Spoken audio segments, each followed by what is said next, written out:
자, 시작하겠습니다. 품사, 마지막, 소식언, 관형사, 부사, 그리고 독립언, 감탄사 오늘 마무리하겠습니다. 먼저 소식언이라는 게 뭐죠?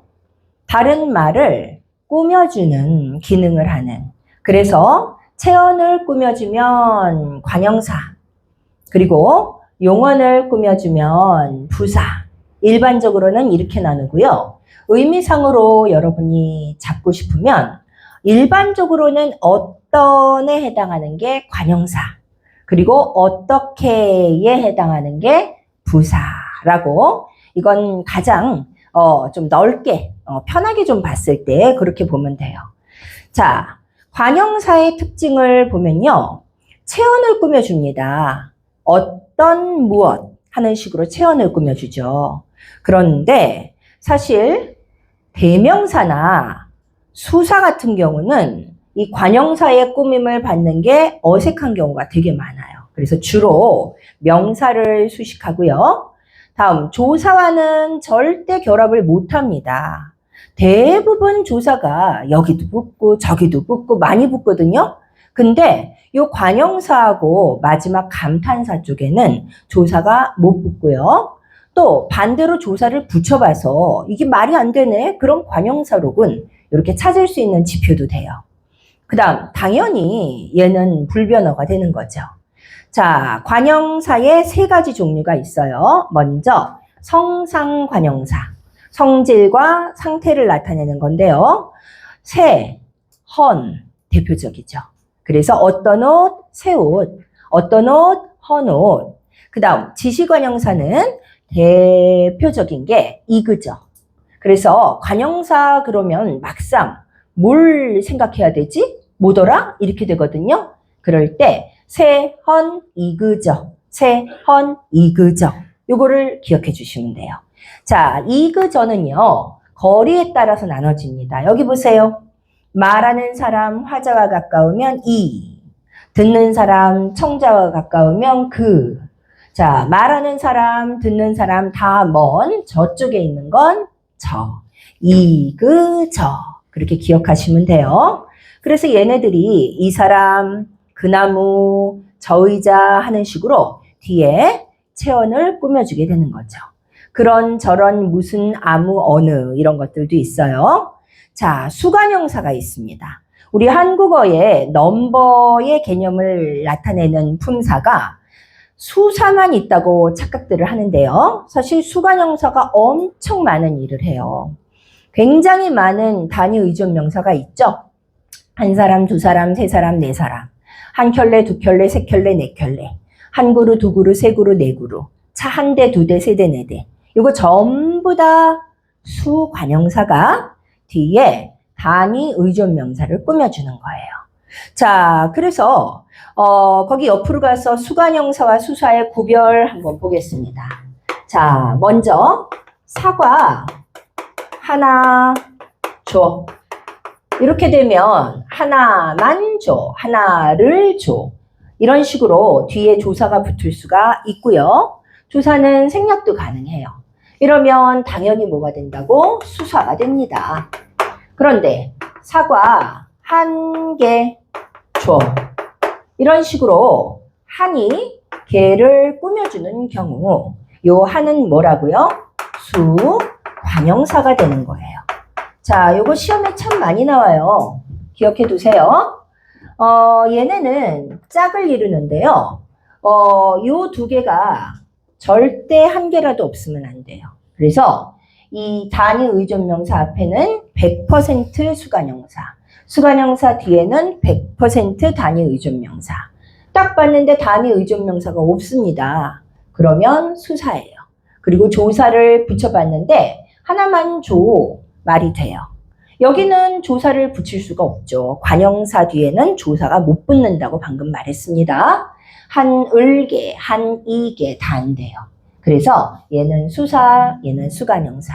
시험에 나오는 첫 번째 포인트예요. 다음 가겠습니다. 옆으로 가서 관형사와 용언의 관형사형 구별 나와 있어요. 자, 요건 나중에 또 하긴 하겠지만 여기 보세요. 여러분, 관형어라는 걸 우리가 나중에 할 겁니다. 관형어는 문장의 성분이에요. 그래서 이 관형어를 만들 수 있는 게 몇 개다? 하나, 둘, 셋, 네 개라고 보시면 돼요. 일단 관형사, 얘는 100% 다 관형어가 됩니다. 예를 들어 이 옷은 어때? 할 때 이라는 관형사는 무조건 관형어를 하는 거야. 그러니까 명칭을 관형사라고 붙여준 거죠. 다음, 용언이 관형어가 될 수 있을까요? 예를 들어 용언 뭐가 있을까? 자, 예쁘다. 거기에 은는을 던중에서 쁜 이렇게 들어갔어요. 그러면은 예쁜 옷 이렇게 되겠죠. 즉, 이 용언에 은는을 던이 붙어서 관형어가 돼요. 그래서 어떤 옷하고 꾸며줄 수 있는 거죠. 이해 갑니까? 그러니까 얘는 원래 용언인데 잠시 관형사의 옷을 입은 거다 생각하시면 되고요. 얘는 원래가 출신이 관형사로 태어난 거예요. 자, 이건 말고요. 두 가지가 더 있는데 얘네들은 체언입니다. 자, 체언이 단독으로 관형어가 될 수 있어요. 예를 들어서 가을 풍경. 그러면 원래는 가을의 풍경인데 의라는 관형격 조사가 빠져 있는 게 오히려 더 자연스러운 거죠. 그죠? 자, 마지막은 의라는 게 붙었을 때. 그러니까 체언 뒤에 관형격 조사가 붙어서 예를 들어서 나의 선물 이런 식으로 의가 붙었을 때 관형어가 되는 겁니다. 나중에 또 하겠지만 여기서는 지금 바로 이 관형사하고 용언의 관형사형하고 두 개를 구별하라는 거예요. 얘는 불변어고 얘는 기본형 예쁘다라는 기본 형태가 있다는 게 차이가 있는 거죠. 이해 갔어요? 자, 그러면 이제 부사 들어가겠습니다. 부사. 주로 용언이나 문장을 수식하는 말 그랬는데요. 사실 용언이나 문장을 당연히 수식은 하죠. 그런데 참 하는 일이 많아요. 부사는 다른 부사를 꾸며주기도 하고 심지어 관형사가 하는 역할, 체언을 수식하기도 하고요. 그쵸? 그래서 참 좋아 이러면 참이 용언을 꾸며주게 돼요. 그죠? 하지만 매우 빨리, 그럼 매우가 빨리, 즉 부사가 부사를 꾸며주는 거고요. 바로 이걸 먹어야 돼.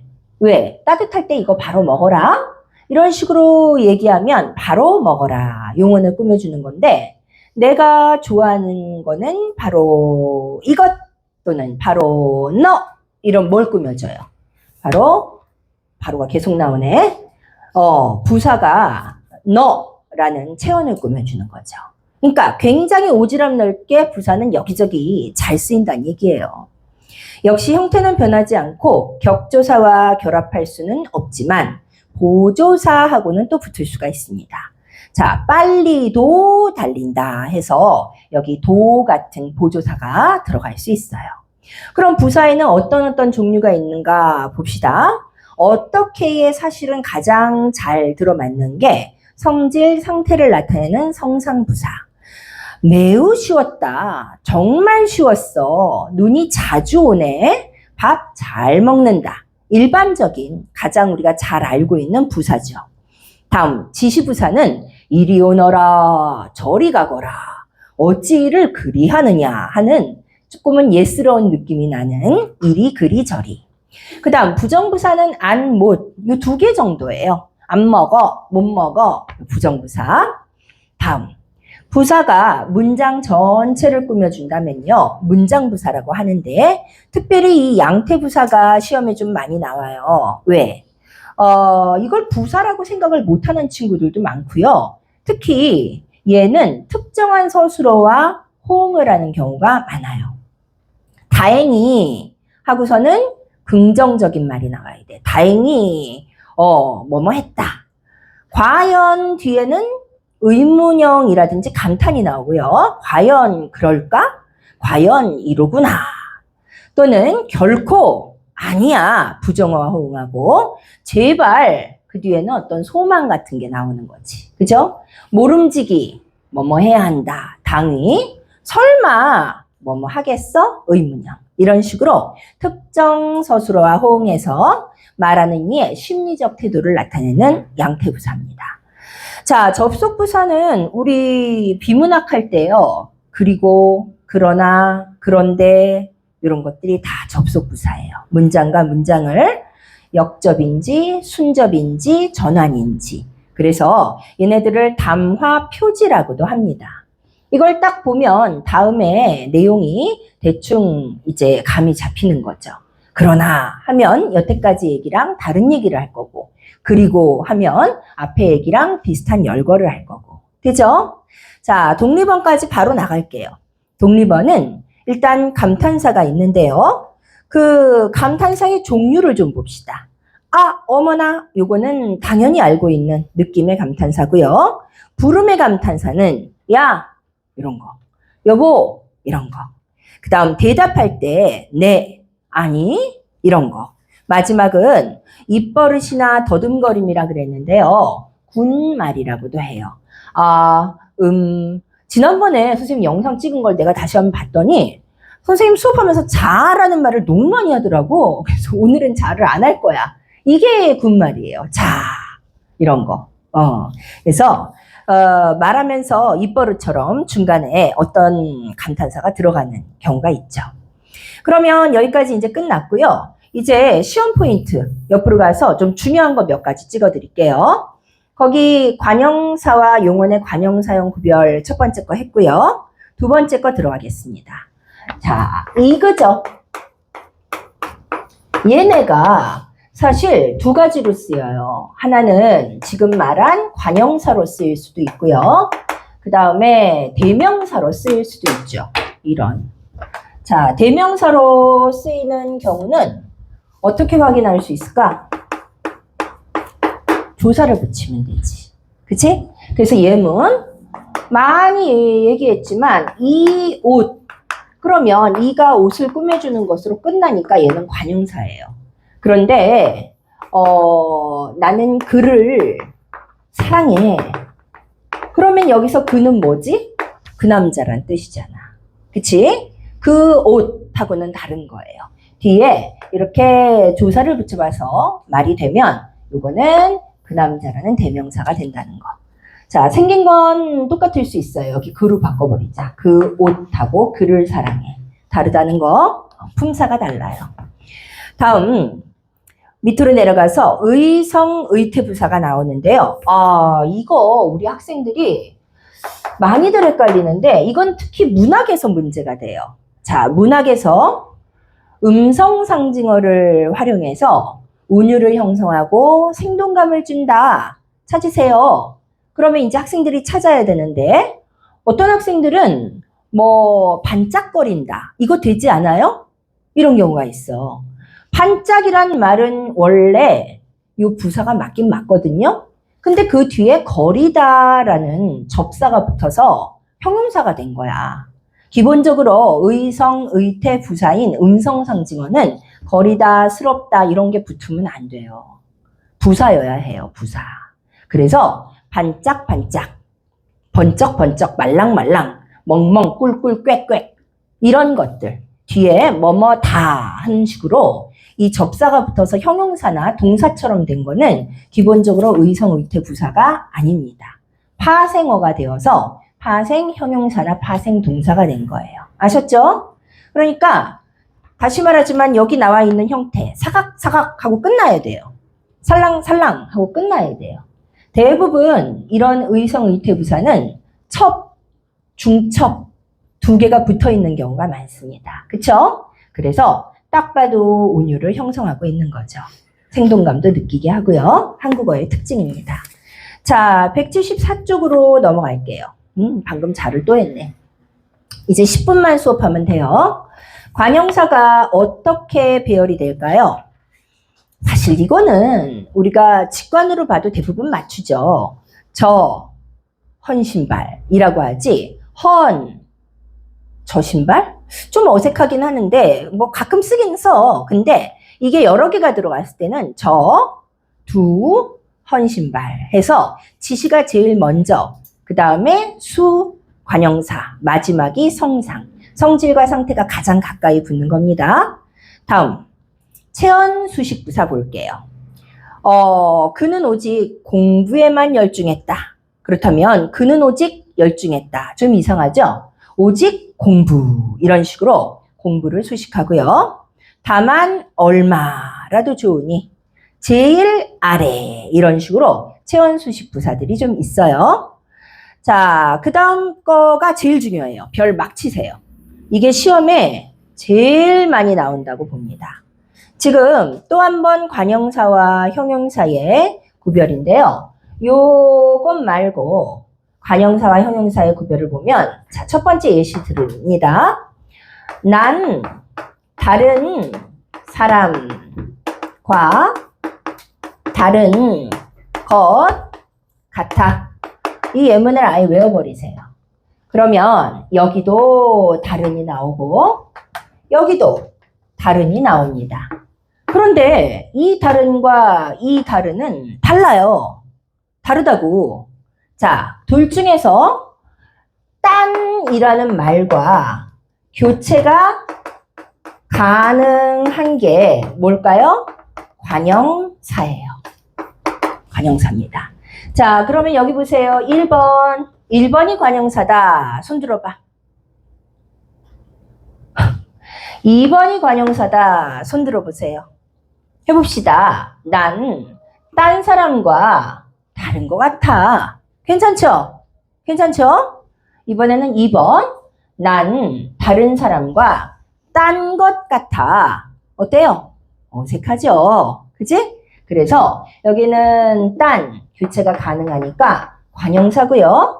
얘는 다르다라는 형용사인데 원래는 기본적으로 형용사였겠죠. 그런데 이게 다른이라는 관형사형 전성어미가 붙어서 활용이 되다가 나중에는 이게 아예 굳어져. 이 접사처럼 돼버려가지고 파생 관형사가 됐겠지. 보통 이런 경우 파생어가 되거나 합성어가 되거나 되면 어떻게 된다고? 의미를 새롭게 얻게 되는 거라 그랬잖아요. 그쵸? 그러면 여기서는 A와 B가 구별이 되는 성질을 갖고 있다. 즉, 디퍼런스 이런 뜻이겠지만 요거는 이쪽 그룹이 아닌 저쪽 그룹. 그러니까 디아더 같은 그런 뜻이 돼버리는 거죠. 이 두 개가 의미가 달라졌어요. 이해가죠? 그래서 여기는 형용사, 여기는 관형사. 헷갈리면 딴이라는 말과 교체를 해보면 돼요. 우리 한국어에서 이 딴이라는 말은 사실 구어에서 많이 쓰지만 이쪽 편이 아닌 저쪽 디아더 같은 의미로 쓰이기 때문에요. 요게 교체가 되면 관형사가 되는 겁니다. 이해가죠? 자, 거기 밑에 보면 몇 개 더 있어요. 어떤, 그런도 있는데요. 그 밑에 어떤 숫자를 좋아하니? 요거는 관형사라 그랬어요. 왜? 자, 1, 2, 3, 4, 5, 6, 7, 8, 90이 있습니다. 그럴 때 그 10개 중에서 너는 어떤 숫자를 좋아해? 할 때 어떤은요. 이게 어떻다라는 모양을 나타내는 게 아니라 고르라는 뜻이에요. 그렇죠? 그런데 생김새가 어떤 사람이니? 그렇다면 그 사람은 어떠하다라는 그 모습의 묘사가 나타나겠죠. 그치? 그러니까 의미가 다르죠. 어떤 숫자는 여러 가지 중에서 규정되어 있는 것 중에서 하나를 고르라는 그런 개념이고요. 생김새가 어떠하다 하는 식으로 이렇게 형용사의 기본형 다로 끝나는 경우는 형용사가 되는 겁니다. 마지막입니다. 이제 감탄사의 변별이에요. 제시어 같은 게 있어요. 청춘 또는 사랑, 얼마나 가슴 뛰는 이런 식으로 앞에 명사가 탁 들어가면요. 강조하려고 일부러 이렇게 따로 빼준 거예요. 그럼 얘는 감탄사는 당연히 아니지. 명사지. 근데 그 명사가 무슨 어 역할을 해요? 독립어 역할을 하는 겁니다. 나중에 문장 성분에 가서 또 한번 설명할게요. 그 다음 영희야, 놀자. 그럼 이거 품사를 어떻게 나눌 수 있을까? 영이라는 고유명사 더하기 아야. 요거는 혹격조사죠. 혹격조사가 붙으면 무슨 어가 된다고? 호어? 그런 거 없다 그랬잖아. 바로 독립어가 되는 겁니다. 되죠? 자, 품사 통용이 이제 시험에 제일 또 헷갈리게 나오는데요. 같은 형태야. 하지만 서술성과 활용. 그럼 이건 용언이라는 뜻이지. 그래서 옳다. 이렇게 해보자. 이러면 이건 감탄사고요. 너의 말이 옳으니. 그러면 옳다에 다가 빠지고 은이라는 연결어미가 붙었죠. 그럼 당연히 옳다라는 형용사가 되는 거죠. 아까 대답의 감탄사들이 있었어요. 네, 그래, 아니 이런 건 감탄사고요. 성적이 그저, 그래. 그렇다면 성적이 그저, 그렇다, 그러하다라는 형용사가 되는 거죠. 그럼 그 앞에 있는 그저는 뭘까? 부사지. 형용사 앞에서 꾸며주니까. 그쵸? 자, 여기